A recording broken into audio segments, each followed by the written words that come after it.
बहुत समय पहले एक नगर में 4 युवक रहते थे। वे सभी आपस में घनिष्ठ मित्र थे। उनका मन सदैव कुछ नया सीखने और संसार का अनुभव प्राप्त करने के लिए उत्सुक रहता था। एक दिन उन्होंने निश्चय किया कि वे दूर देशों की यात्रा करेंगे और वहां से विद्या तथा धन प्राप्त करके लौटेंगे। चारों युवक अपनी यात्रा पर निकले।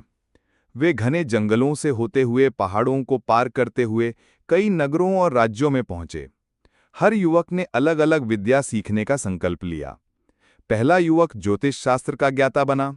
उसने ग्रह नक्षत्रों और आकाशीय गणना में अद्भुत दक्षता प्राप्त की।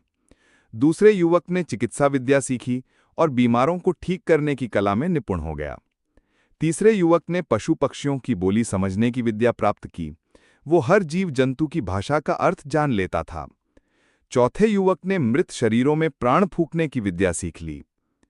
कई वर्षों बाद जब वे सभी वापस लौट रहे थे तो घने जंगल में उन्हें एक शेर का मृत शरीर पड़ा मिला। चारों मित्रों ने अपनी अपनी विद्या की परीक्षा लेने की सोची। पहले युवक ने ज्योतिष से कहा कि यह शेर कभी बड़ा शक्तिशाली हुआ करता था।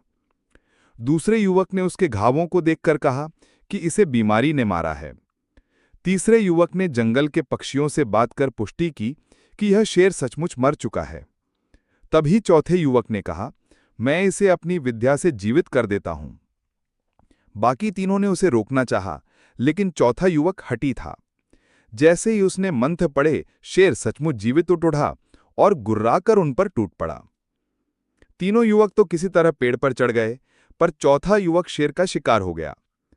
इतना कहकर बेताल ने राजा विक्रमादित्य से पूछा, राजन, बताइए, इन चारों में सबसे बुद्धिमान कौन था और सबसे मूर्ख कौन?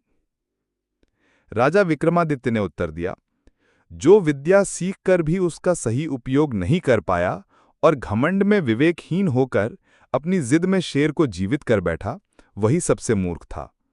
शेष तीनों ने अपनी विद्या का उपयोग विवेकपूर्वक किया, अतः वे बुद्धिमान कहलाए।